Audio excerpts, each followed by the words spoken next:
Alright guys, in this week's episode we're going to be doing a review of the Boss TU-3 chromatic tuner.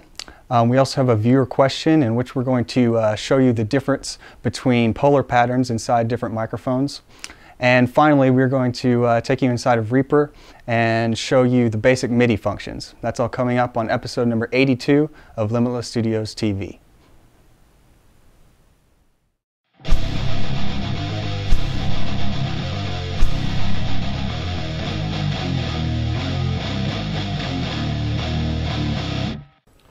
Alright, so here we have the Boss TU-3 tuner, which we're going to be doing a review on.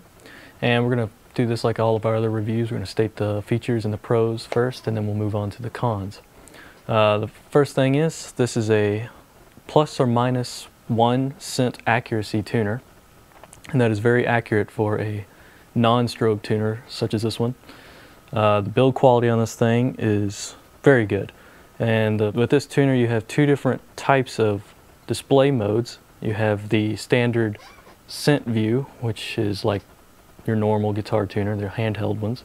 And then you have a stream mode, which is basically a fake strobe. So next we have the AccuPitch feature, and basically this is two little green lines that come up from the sides of the LED meter. And this lets you know when your string has been in tune long enough to be considered in tune.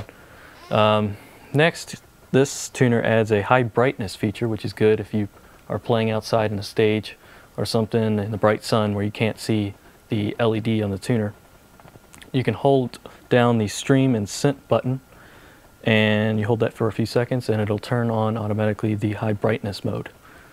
Next, you can tune by the string number, and this comes in handy for drop tunings and things like that where you don't remember the actual notes of each string. And this supports tunings all the way down to 6 semitones below standard. And it also supports 6 strings basses and 7 string guitars. You see you have two different output jacks. There's an output jack and bypass. When you're using the output jack, if you turn on the tuner, it will mute the guitar amp. However, if you use the bypass jack, you can turn the tuner on and it will still allow you to play through your guitar amp.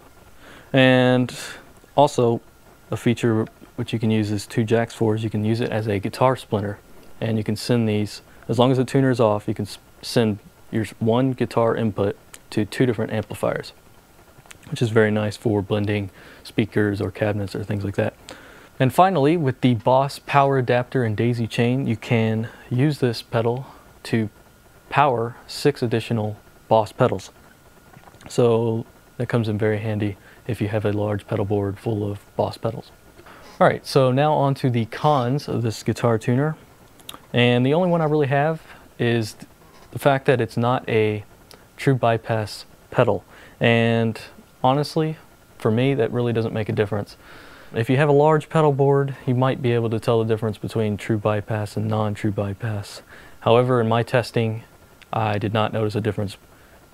So that is the Boss TU-3 tuner. If you're looking for a guitar tuner, definitely check this one out. So the viewer question this week is going to be covering polar patterns in microphones. We're just going to give you a quick overview and sort of which polar pattern does what. And so there's 5 different ones we're going to cover. There's going to be cardioid, supercardioid, hypercardioid, figure 8, and omni. Now the 3 cardioids are fairly similar. Cardioid microphone is a very directional. It picks up some on the sides and very small amount on the back. A supercardioid is more. So it's more directional in the front and you get slightly more coverage in the rear. And finally, hypercardioid is even more than supercardioid. You get a very directional field of sound in the front of the microphone and a little bit more than supercardioid that's picking up in the rear of the microphone. Figure 8, you can sort of visualize how that sounds. It's going to pick up its sound from the front of the microphone and from the rear of the microphone and not on the sides. And finally, omni is what it sort of implies. It picks up around the room. So if you stick the microphone in the middle of the room, the signal level is going to be the same for any point in that room, the decibel level that is. So that's a quick explanation of polar patterns in microphones. All right, guys, this week I'm going to try and introduce some of the MIDI functions that are inside of Reaper. So first we'll start out by actually adding a MIDI track, and you can do that by going up to Insert and to New MIDI Item, and it's just going to place sort of an arbitrary track that's completely empty into your session. And in order to open up that in the actual editor, you just double click on the event, and this is where everything sort of takes place. This is where all your notes are stored. So the first thing you'll realize, it's in a grid pattern, and this grid can change depending on the note selection that you have. So up here is your various notes from half notes all the way up to 128th. So you have a wide range, and you even have triplets in here. So for drums, this is extremely useful, and you're going to be switching between that a lot if you're programming drums by hand. And that's where I'm coming from, is sort of a drum programming perspective when I'm talking about Reaper. So normally it'll be default to 8th notes, and you can see that change because it was on 16ths, and here you can just add your notes. Your piano roll is over here, obviously, and this is going to have all of your drums, or if you're actually using some sort of piano plugin, then this is where your notes will be stored. So inside of here, there's all kinds of things that you can do. Down here is your velocities, so you can raise and lower the velocity of each individual MIDI note, or you can select several, and they will actually change when you hold down your cursor. So you can sort of draw in velocity, which is really nice. Up at the top here, there is a view, and this can be sort of used to customize your MIDI track for what you want. So you can actually change the shape of the notes.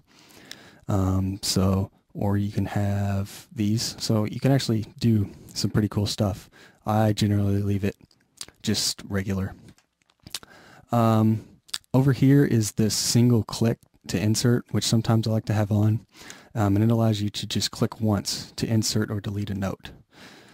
So instead of having to double click, you can actually just click once to insert and delete notes. And that makes it a really nice, quick way to program drums. Another thing that I sort of wanted to talk about is different channels. So when you have several notes in here and you right click on one, you can go down here to Note Channel. Now if all of your notes are on one channel, when you export this MIDI track, it's just going to be on one track. But if you have different notes on different channels, like I'll change that, it changes color. And when you export it, that note will be on its separate track. So this is sort of useful if you want to replace, like say cymbals, a certain symbol with a sampled symbol. You can actually select the entire row of notes, change it to a different channel, and you will have just that note on a separate MIDI channel. As far as actually extending the actual track out, you can actually use this green bar to extend your how far your track goes out. So, and if you take this or X out of the actual editor and you actually drag it, this is just going to repeat the notes.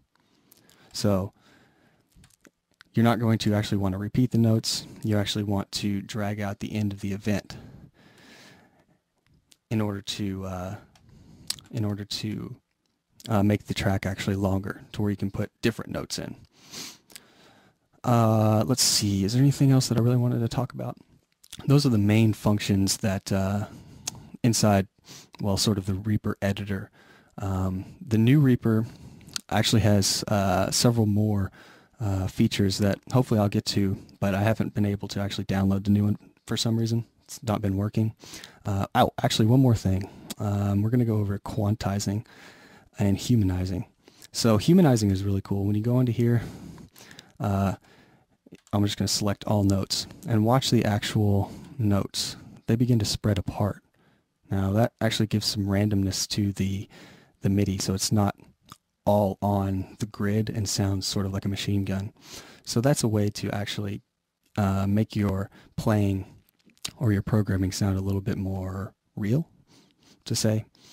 So that's just some beginning tips. I'm going to get much more in depth inside the MIDI editor, hopefully in some coming episodes. So we will see you guys next time.